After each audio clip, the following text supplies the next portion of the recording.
Buongiorno a tutti, sono Edoardo Zattra, dermatologo dell'ULSEI Euganea, lavoro all'ospedale Sant'Antonio e all'ospedale Immacolata Concezione a Pieve di Sacco. Oggi parleremo di un argomento molto caro ai nostri pazienti, di attualità, che è l'estate sulla pelle. Gran parte delle visite che arrivano in questi giorni nei nostri ambulatori sono dovute a richieste che c'entrano col sole. Sappiamo che il sole, o meglio, come adesso vedremo, le scottature, sono tra le principali responsabili dell'insorgenza dei tumori della pelle. Abbiamo la possibilità di, ecco che arrivano le domande, abbiamo la possibilità di prevenire questi tumori dal punto di vista epidemiologico utilizzando appunto dei mezzi che ci proteggano da un'eccessiva esposizione solare. Facciamo un esempio: se io sono un soggetto predisposto ad avere molti nei, predisposto alle scottature, quindi un fototipo molto chiaro, posso evitare l'insorgenza di problemi cutanei utilizzando le creme solari. Quindi partiamo direttamente da questo argomento. Oltre ad evitare l'esposizione al sole, abbiamo alcuni sistemi per limitare i danni che il sole causa sulla pelle. La tecnologia dei cosmetici utilizzati per la protezione solare ormai ha raggiunto dei livelli molto efficienti, per cui sfatiamo il primo mito, e cioè non è detto che le creme ad alta protezione siano i cosiddetti pastoni, cioè ormai con varie tecniche di formulazione noi possiamo avere una protezione alta, quindi faccio un esempio, una protezione 50+, anche in una formulazione molto cosmeticamente apprezzabile, ad esempio uno spray oppure un'emulsione o ad esempio una soluzione molto leggera che non crei problemi nella vita quotidiana. È vero, e questo molti pazienti ce lo riferiscono, che fino a qualche anno fa per avere una buona protezione solare, quindi ad esempio un fattore 50, poi vedremo cos'è in realtà davvero il fattore, era necessario utilizzare un prodotto con una cosmeticità difficile, quindi una crema molto densa o che lascia ad esempio la pelle bianca. Ora, ripeto, non è più così. La prima domanda ci chiedono: come faccio a capire il significato di questo SPF 50, 30, 25? È un rapporto matematico, cioè è il rapporto tra il tempo in cui mi scotto utilizzando la crema diviso il tempo in cui mi scotterei senza utilizzarla. Per cui se io, non lo so, sono un soggetto chiaro e già in 10 minuti mi scotto, utilizzando un fattore di protezione 5, invece che scottarmi in 10 minuti, mi scotterò in 50 minuti. Quindi è un fattore moltiplicativo. Quando arriviamo al 50, poi c'è il 50+, che significa teoricamente che se io mi scotto in X tempo, ho addirittura 50 volte più tempo di esposizione prima di scottarmi. Tutto questo purtroppo è vero solo a livello sperimentale, perché questi test vengono condotti in laboratorio, vengono condotti in situazioni di calma e applicando moltissima crema. Quindi la prima regola è: ricordiamoci che per avere effettivamente il valore di protezione che ci aspettiamo dalla etichetta è necessario applicare una grande quantità di crema. A volte il paziente ci dice: ma io con un tubo di crema riesco a fare una vacanza per me, mio marito, i miei figli per 2 settimane, e capisci che a quel punto non stiamo utilizzando la crema nella maniera corretta. È necessario applicare una grande quantità di crema solare e soprattutto dobbiamo ricordarci che il filtro si esaurisce utilizzandolo, quindi stando sotto il sole ad un certo punto i filtri chimici si esauriscono e noi ci ritroviamo con una semplice crema idratante addosso. Per cui la regola generale è: se stiamo sotto il sole pesantemente, è necessario rinnovare l'applicazione ogni ora e mezza, 2 ore. Ci chiedono se va bene utilizzare la crema solare dell'anno scorso?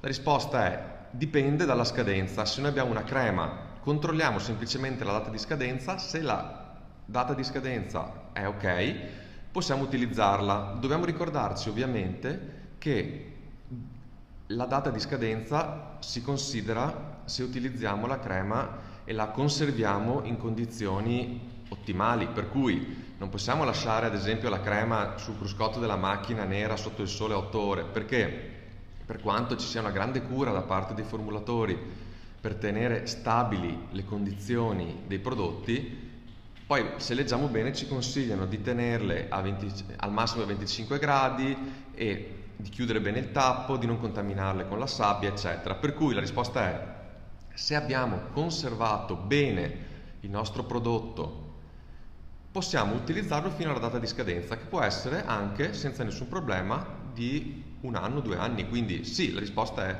se non è scaduta e l'abbiamo conservata bene, possiamo utilizzarla. E ora, qui ci chiedono: è vero che ci sono orari della giornata in cui è meglio evitare l'esposizione al sole? Viene detto molto spesso al telegiornale, viene detto anche nelle riviste. Sappiamo che tutto dipende anche da dove ci troviamo. In generale, le ore centrali della giornata, per questioni di semplice inclinazione delle incidenze dei raggi solari, sono quelle che andrebbero teoricamente evitate. Per cui non possiamo dare una regola fissa dalle 11:30 o da mezzogiorno. Le ore centrali, quindi sì, 11:30 e mezzogiorno fino alle 3, 3:30, 4, dipende dove siamo.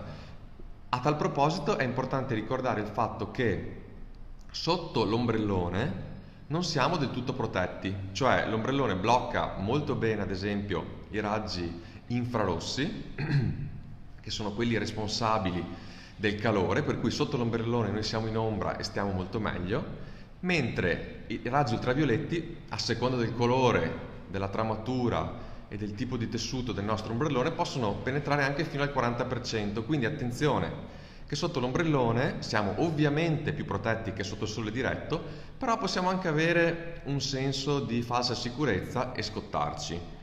Un'altra cosa di cui tenere conto sono le nuvole. Quando è nuvolo, una giornata al mare nuvolosa, magari anche ventosa, quindi fresca, ci dà una sensazione di sicurezza, cioè noi pensiamo: beh, il sole di fatto non si vede, quindi posso stare tranquillo. Sbagliato, perché attraverso le nuvole possono passare anche fino al 60% dei raggi ultravioletti. Ci sono altre domande? Per quanto riguarda, sì, la scadenza dovrebbe essere indicata sulle creme solari di buona qualità, per cui sì, di solito se cercate bene anche sul listello superiore proprio del tubo, la scadenza dovrebbe essere indicata sui prodotti di buona qualità. Poi ci chiedono se va bene tenerla in frigo. Sì, certamente, tenerla in frigo non in congelatore, perché ovviamente se noi la congeliamo rischiamo di alterare la composizione, ma tenerla in frigo è un buon modo di conservarla. Non è obbligatorio tenerla proprio in frigorifero, in teoria basta tenerla a temperatura ambiente, dove per ambiente si intende, ricordate, circa sotto i 25 gradi, quindi se noi a casa abbiamo 35 non è più temperatura ambiente. Per quanto riguarda, ci chiedono, le macchie solari in gravidanza sono favorite, come si evitano? Bene, durante la gravidanza, ma anche nei pazienti con alterazioni ormonali oppure nelle pazienti che assumono contraccettivi orali o in generale ormoni, è stimolata la pigmentazione della cute in alcune zone, ad esempio il labbro superiore, le guance, la fronte e a volte anche il mento. Per cui si crea un'iperpigmentazione molto caratteristica, detta anche maschera gravidica. Per cui chi assume contraccettivi orali, chi assume terapie ormonali e chi è in gravidanza dovrebbe proteggersi la pelle in maniera particolarmente attenta, per cui iniziare ad utilizzare anche in inverno, anche nella mezza stagione, anche quando c'è il nuvolo, una protezione solare con un filtro molto alto. Fatto salvo per la gravidanza, in cui è sconsigliato utilizzare dei prodotti molto attivi, l'applicazione serale di un depigmentante, ad esempio un siero depigmentante unito alla protezione solare alta, quindi parliamo di 50 più, può bloccare e spesso anche portare a un miglioramento di questo cloasma, cioè delle iperpigmentazioni dovute agli ormoni. Se questo non funziona, è possibile passare a dei trattamenti, ad esempio i peeling, sono dei trattamenti ambulatoriali che permettono, sempre in molto tempo, di togliere la pigmentazione in maniera lenta e graduale. Bene, ci chiedono: salve dottore, mi è stata riscontrata un'allergia al nickel, spesso contenuto nella crema solare. Purtroppo anche in quella che da etichetta risulta inesistente. Cosa mi consiglia? Bene, ricordiamo che il nickel nei cosmetici non è un ingrediente, ma è un contaminante, cioè noi non troveremo mai nella nostra lista degli ingredienti scritto nickel, perché il nickel quasi sempre si trova come contaminante perché nei grossi pentoloni in cui vengono preparate le creme spesso è presente nickel perché sono dei contenitori in acciaio. Questo nickel passa in parti molto basse alla crema e quindi la crema diventa allergizzante per chi è sensibile al nickel. Per cui la nostra strategia non è di controllare l'INCI e vedere se c'è nickel, ma è il contrario, dobbiamo acquistare dei prodotti in cui ci sia scritto nickel free. Per cui nel momento in cui l'azienda certifica il nickel free vuol dire che la concentrazione di nickel è inferiore ad una certa quantità, ovviamente bassissima, e la crema può essere considerata sicura nei pazienti che sono allergici al nickel. Quindi riassumendo, non troveremo scritto nickel, quindi non basta dire beh, non c'è il nickel e io sono a posto, posso tranquillamente metterla. No, il nickel è un contaminante, quindi ci deve essere attivamente scritto nickel free, senza nickel o privo di nickel o tutte espressioni equivalenti. Ci chiedono anche: i bambini vanno sempre tenuti all'ombra anche nelle ore meno calde. Per quanto riguarda i bambini la questione è molto delicata, ora ne parliamo. Il primo problema dell'esporre al sole i bambini è il calore, cioè i bambini sono più tondi come forma e quindi la loro superficie cutanea rispetto al volume corporeo è più bassa, quindi disperdono meno bene il calore degli adulti, poi sudano anche un po' meno, per cui rispetto a un adulto un bambino è più a rischio di fare il cosiddetto colpo di calore, cioè di un'ipertermia, cioè un aumento che può essere anche molto pericoloso della temperatura corporea. La strategia giusta quindi è di tenerli effettivamente all'ombra durante le ore più calde e poi semplicemente di controllare la loro temperatura, basta toccarli, per vedere che non ci sia un aumento eccessivo. Questo non c'entra nulla con i raggi ultravioletti di cui stiamo parlando, perché il calore viene portato principalmente dai raggi infrarossi. Per quanto riguarda invece le scottature nei bambini, queste sono veramente importanti perché si è calcolato che l'80% dell'irraggiamento da raggi ultravioletti che colpisce il classico soggetto nel corso della sua vita è dato prima della pubertà, quindi noi prendiamo la grande maggioranza dei raggi ultravioletti nel periodo in cui il nostro sistema immunitario, la nostra pelle è più sensibile e meno pronta a riceverli. Altro dato epidemiologico importante: le scottature in età infantile sono particolarmente pericolose per lo sviluppo futuro dei tumori cutanei. Quindi i bambini, come regola generale, fino ai 2 anni non vanno messi direttamente sotto il sole, dopodiché li mettiamo, ma stando attenti alla temperatura, quindi ombra, e applicando sempre creme con la massima protezione. Poi ricordiamo che i bambini si muovono, corrono, si rotolano nella sabbia, si buttano in acqua e quindi le nostre creme vanno rimesse. Ora esiste una dicitura che è water resistant, cioè è calcolata che la nostra crema mantiene il 50%, quindi metà del suo potere protettivo dopo 4 bagni di 20 minuti. Oppure c'è la dicitura very water resistant in cui parliamo di 8 bagni da 20 minuti l'uno. Consideriamo che questi bagni sono eseguiti in condizioni ideali di laboratorio, cioè viene immerso nell'acqua ferma e tirato fuori. Quando noi schizziamo, non so, il classico esempio è il bambino corre in acqua, fa il bagno, si rotola, poi prende la sabbia, poi si ributta, poi si mette sull'asciugamano, si asciuga e quindi di fatto toglie la crema. Ricordiamo che è buona norma riapplicare la crema solare dopo un bagno, in particolare se ci siamo anche asciugati, perché è chiaro che le creme, per quanto siano tecnologicamente avanzate e ottime, non possono resistere a bagno, sabbia, di nuovo bagno, asciugatura, sudore, eccetera. Ora vediamo. Qui ci chiedono: a mio figlio ultimamente compaiono diversi nei in tutto il corpo e anche in testa. Sono pericolosi? Allora, ricordiamo che prima della pubertà l'incidenza del melanoma maligno, che è il tumore maligno che deriva dalle cellule che compongono anche i nei, è veramente bassissima. Quindi, come regola generale, i bambini sono molto poco predisposti al melanoma. È chiaro che questa è una regola generale, per cui se il nostro bambino ha dei nei è giusto farlo visitare dal pediatra, che deciderà, se è il caso, di sottoporre il bambino ad una visita dermatologica che ci permetterà quindi di valutare per bene tutti i nei. Per cui la comparsa di molti nei è un fattore di cui tenere conto, ma va valutato in sede specialistica. Basta fare una visita dermatologica per nei e vederli. Ci chiedono: scottature importanti vanno gestite con prodotti lenitivi o è meglio una consulenza medica? Bene, l'ustione solare va sempre gestita con un medico, a meno che io non mi sia leggermente arrossato un avambraccio andando in bicicletta, e quindi chiaramente lì sarà sufficiente applicare un po' di crema idratante, ma qui il nostro amico ci parla di scottature importanti, per cui la risposta è: una scottatura importante, soprattutto che riguarda una grande superficie corporea, va sempre affrontata in ambiente medico.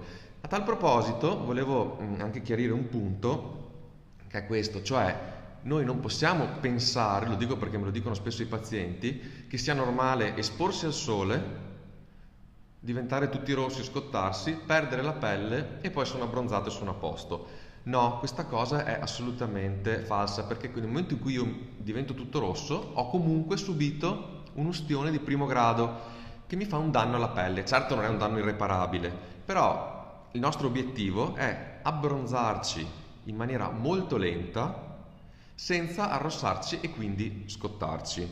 Ricordiamo che l'abbronzatura ha una prima fase in cui vengono praticamente rilasciate delle sostanze a livello cutaneo che aumentano la pigmentazione quasi immediata, è quello che succede ad esempio quando mi faccio una lampada, ma la vera protezione della pelle dai danni dei raggi ultravioletti è data dall'ispessimento della pelle, che richiede molto tempo, per cui le abitudini che noi utilizziamo con il sole adesso, cioè sto coperto tutto l'anno, vado una settimana ai tropici, mi ustiono e torno, la pelle non ha il tempo di abituarsi e quindi otteniamo solamente dei danni. Ricordiamo poi che alcuni soggetti, ad esempio quelli rossi di capelli con molte lentiggini, di fatto non possono abbronzarsi, mentre un soggetto mediterraneo con la carnagione olivastra, gli occhi scuri, i capelli molto scuri, invece può ottenere una buona abbronzatura. I soggetti con gli occhi chiari, i capelli biondo scuro, biondo chiaro, cioè il fototipo 2, possono abbronzarsi, ma con molta fatica, quindi c'è bisogno di tempo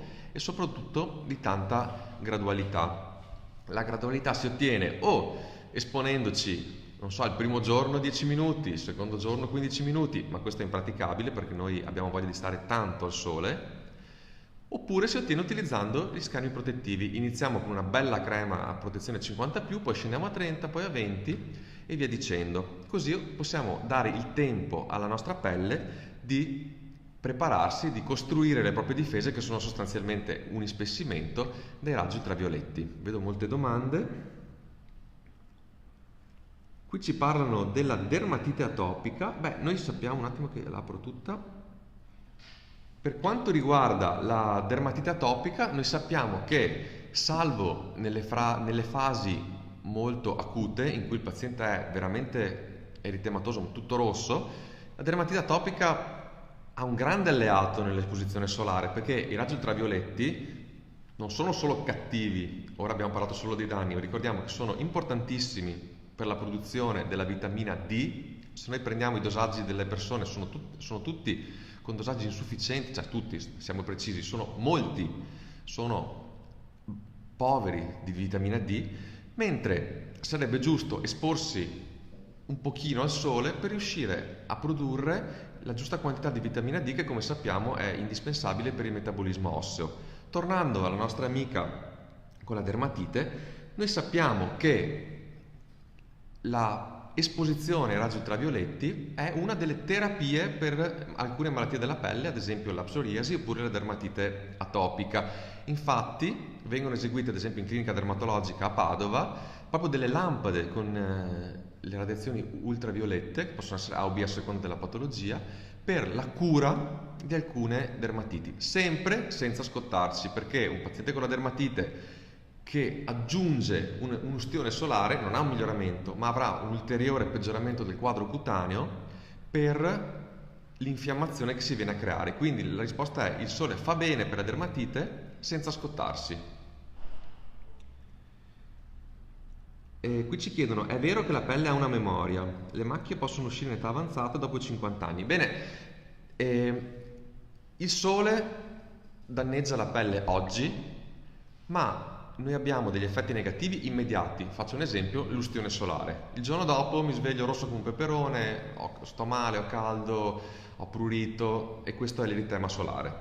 Però i danni oncologici, quindi il aumentato rischio di tumori della pelle, arrivano molto più avanti, dopo 10, 20, anche 30 anni, così come gli effetti più estetici. È noto che l'esposizione solare è uno dei principali fattori che provocano l'invecchiamento estrinseco. Noi sappiamo che quando invecchiamo un po' per la naturale degenerazione delle nostre cellule, cioè l'invecchiamento intrinseco, però c'è anche un invecchiamento estrinseco dovuto a fattori esterni. Fumo di sigaretta è un esempio, e il sole, quindi il fotoinvecchiamento, ha degli effetti veramente importanti. Se cercate su internet ci sono delle foto di un bellissimo articolo uscito su New England, in cui si vede che un camionista che ha lavorato moltissimi anni con una metà del viso esposta al sole e l'altra metà no, grazie all'ombra del cabinato, ha mezzo viso che dimostra un'età e l'altra metà di viso che dimostra 10 anni di meno. Quindi ricordiamoci che oltre al danno oncologico abbiamo anche un danno estetico, sia come rughe ma anche come macchie. Quindi la risposta è: non è che la pelle ha una memoria, il danno cutaneo si verifica immediatamente, ma risulta visibile anche dopo 20 o 30 anni. Vediamo altre domande. Sì, per quanto riguarda la vitamina D, gli studi dicono che è sufficiente esporsi 20-30 minuti al giorno sulle braccia e sulle gambe per riuscire ad ottenere la giusta quantità di vitamina D. Ricordiamoci che non è necessario assolutamente scottarsi per avere la produzione di vitamina D. Esporsi in una giornata nuvolosa senza crema di protezione è un errore? La risposta è: dipende, perché io se mi espongo per 30 secondi ovviamente no. Se mi espongo un'intera giornata, è capitato anche a me purtroppo molte volte, se uno ad esempio fa una bella camminata in montagna in una giornata nuvolosa, la sera comincerà a sentire un po' di bruciorino e il giorno dopo sarà pesantemente ustionato sul naso, sulle zone fotoesposte, perché, come dicevamo prima, effettivamente le nuvole schermano una certa quota di radiazioni ultraviolette, che può andare dal 20 al 30 al 40 al 60%, per cui una certa quantità passerà. Vediamo. Qui ci dicono: sono abbastanza pauroso da anni, uso su viso e collo protezione 50+, però dopo 5-6 giorni di mare mi esce l'eritema, prurito e bollicine su tutto il viso. Bene, l'eritema solare, insomma, il fatto che compaiano delle papulette o compaiano prurito, rossore sempre, anche se il paziente si espone, può essere dovuto a varie cause, ad esempio una lucite, è necessario sottoporsi a una visita dermatologica, perché chiaramente non possiamo sulla base di 2 righe fare una diagnosi. In generale, come consiglio, si raccomanda non di rimanere sempre coperti e di esporsi a un certo punto con la 50+, magari in una giornata di mare. Sarebbe giusto un'esposizione estremamente graduale, per cui parliamo di 1 minuto, il giorno dopo 2 minuti, poi 3 minuti. Qui mi chiedono se lei è primario, qual è il suo nome, mi chiamo Edoardo Zattra, non sono primario, sono uno specialista che lavora all'ospedale Sant'Antonio, all'ospedale di Piove di Sacco. Ci chiedono la causa per il basalioma. Bene, il carcinoma basocellulare, ho detto anche basalioma, è un tumore della pelle tecnicamente maligno perché si tratta di un carcinoma cutaneo che però quasi sempre ha un comportamento rassicurante, per cui è estremamente raro che dia metastasi o problemi gravi. La causa del basalioma, la causa più importante, è proprio l'esposizione ai raggi ultravioletti, in particolare le scottature. Creme cortisoniche, controindicazione esposizione al sole. Bene, il cortisone, se applicato sulla pelle, controindica l'esposizione al sole perché può causare o un ipo oppure un'iperpigmentazione, per cui se noi abbiamo una zona di pelle che stiamo trattando sotto prescrizione medica con una crema cortisonica, non dobbiamo esporla al sole senza prima chiedere consiglio al medico, perché se ad esempio io ho una dermatite atopica, ho fatto una cura cortisonica, posso tranquillamente espormi al sole, però ci sono dei casi in cui non è possibile. È un discorso molto lungo, io vi consiglio di parlarne con il vostro dermatologo. Bene, per chi ha vene varicose con le gambe devo stare necessariamente all'ombra? Beh, per chi ha problemi vascolari chiaramente il calore può essere un fattore peggiorativo, per cui esporre le gambe al sole è più che altro un comportamento che mi causa molto calore, che può essere un problema nei casi di ectasie venose, per cui io consiglio di ovviamente sentire lo specialista angiologo, chirurgo vascolare, però in linea di massima di non farlo finché non abbiamo avuto il via libera dal nostro medico. Chi ha avuto un melanoma può esporsi al sole?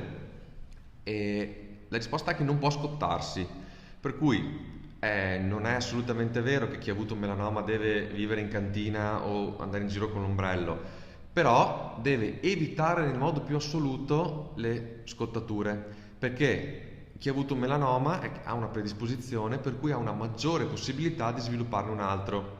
Chi ha avuto un melanoma solitamente è ben informato dai propri dottori sulle visite di follow-up regolare, eccetera, ma non è detto che debba fuggire il sole, deve assolutamente nel modo più certo evitare le scottature. Psoriasi, sole sì o sole no?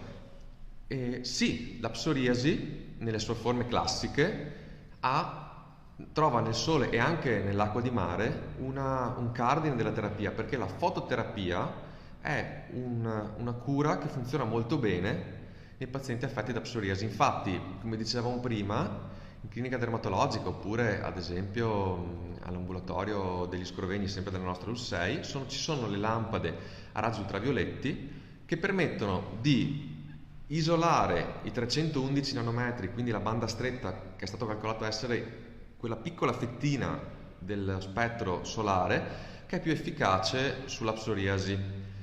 Va evitato il sole quando ho delle psoriasi invece molto gravi, le psoriasi generalizzate, quelle pustolose, perché dobbiamo stare attenti ad aumentare l'infiammazione. E come nella dermatite, la psoriasi richiede un'esposizione molto graduale e molto attenta, perché le scottature possono, tramite il fenomeno di Koebner, cioè un danno porta alla comparsa di altra psoriasi, farci avere un peggioramento clinico importante. Quindi psoriasi, sole, sì, ma gradualmente. Con che frequenza è il caso di fare la mappatura dei nei? La frequenza viene indicata dallo specialista, per cui l'iter solitamente è di fare una visita per i nei in cui il dermatologo controlla tutti i nei del nostro corpo. In alcuni casi particolari, ad esempio pazienti che hanno avuto tumori della pelle, pazienti con sindrome del nevo displastico, viene indicato un esame di secondo livello che è proprio la mappatura dei nei, in cui i nei vengono fotografati, archiviati per un confronto futuro. Per cui la mappatura viene indicata dallo specialista in casi di particolare necessità. In generale si consiglia in un soggetto con molti nei, quindi un soggetto con un certo rischio di sviluppare un melanoma, di fare delle mappature annuali, ma questa è un'indicazione di massima che deve essere assolutamente aggiustata con il vostro dermatologo. Ad esempio, un paziente che ha avuto un melanoma dovrà fare, a seconda del tipo di melanoma, le visite semestrali o addirittura ogni 3 mesi.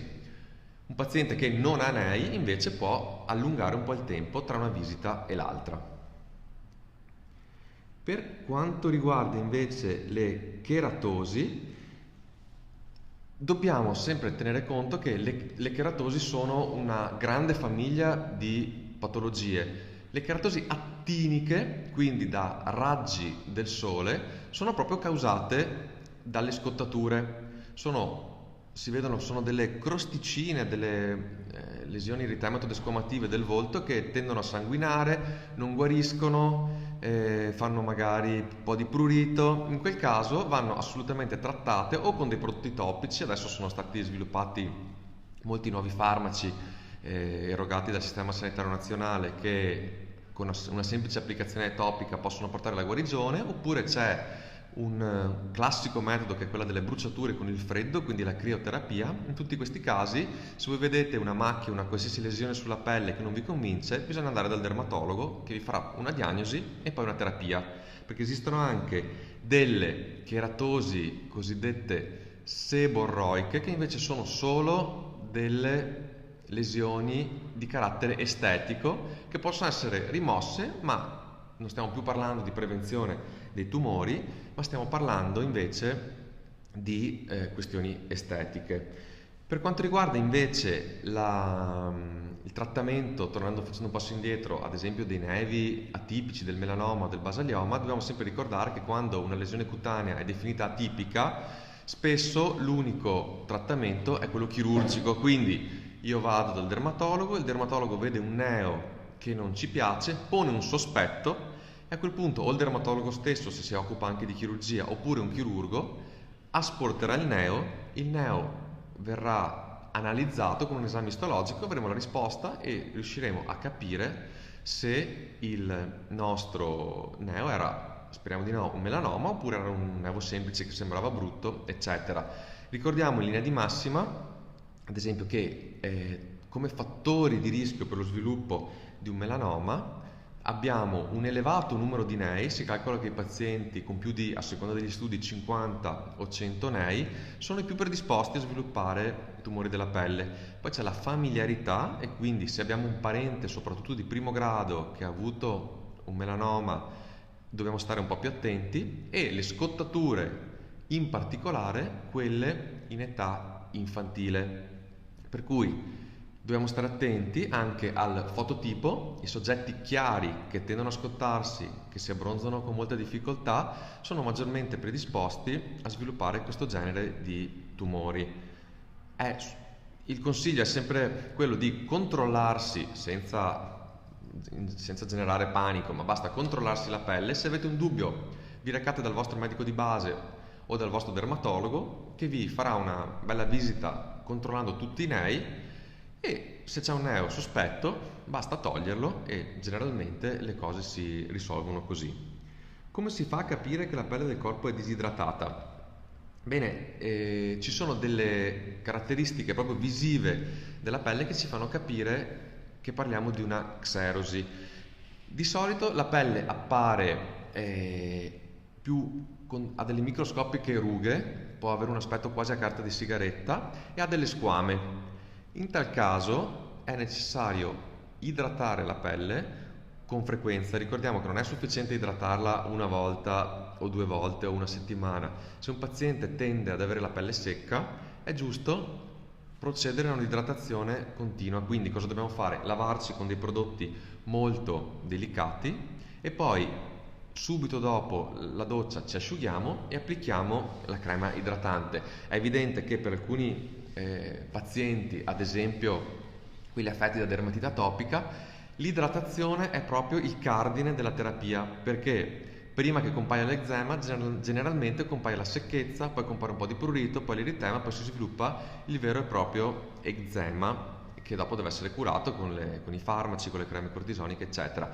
Quindi è buona norma anche nei bambini idratare la pelle. A tal proposito, succede che nel momento in cui noi abbiamo esposto la pelle al sole, è una buona norma utilizzare durante il periodo di fotoesposizione, intensificare l'idratazione, perché anche se lo prendiamo nel modo migliore, stiamo molto attenti, siamo molto precisi, l'esposizione al sole è comunque uno stress per la nostra pelle, e quindi utilizzare una crema magari ad esempio con qualche ossidante tipo la vitamina E, oppure con delle sostanze che possono reintegrare la barriera, ci permette di ottenere anche una bronzatura più duratura, perché ovviamente se noi ci scottiamo abbiamo un forte assorbimento di raggi ultravioletti, ma poi desquamando la pelle perderà rapidamente la bronzatura. Un'altra cosa importante che mi chiedono sempre, una questione un po' più estetica, un po' più leggera: bisogna ricordare che nel momento in cui noi abbiamo una desquamazione forte, dobbiamo stare attenti, a seconda dell'area in cui questa si manifesta, anche alle nostre condizioni generali, per cui un'ustione, tornando alla domanda della nostra amica prima, un'ustione importante va presa molto in considerazione. Qui ci chiedono se a proposito di cheratosi seborroica si può trattarla con la crioterapia a casa. Io lo sconsiglio perché per togliere le cheratosi seborroiche generalmente è necessario utilizzare la crioterapia professionale, perché è necessario avere una temperatura molto più bassa. Ricordiamo poi che le cheratosi seborroiche vengono molto bene con il laser. È un trattamento, ripeto, estetico, non viene effettuato in ospedale perché è proprio un trattamento tra virgolette di bellezza, e può essere fatto con il laser, con la determocoagulazione, con la crioterapia. La crioterapia della farmacia non è il trattamento idoneo alla cura delle cheratosi seborroiche, anche perché ricordiamo che, come si dice, la coperta è corta, noi stiamo distruggendo la pelle con il freddo, una necrosi da freddo, per cui se esageriamo, magari noi a casa col prodotto della farmacia non abbiamo l'esperienza per saperlo gestire, rischiamo anche di causarci dei danni, come ad esempio delle ustioni, possiamo avere anche addirittura delle cicatrici oppure delle infezioni. Mi segnalano che il nostro tempo è finito, purtroppo non siamo riusciti a rispondere a tutte le domande perché qui ne scrollano continue. Con calma nel pomeriggio, nei prossimi giorni, risponderemo a tutti, a qualcuno pubblicamente nella pagina dell'U6, nelle domande più personali risponderemo invece direttamente al nostro utente in modo da parlare solo con lui. Con questo vi saluto e vi auguro buona estate e buon sole.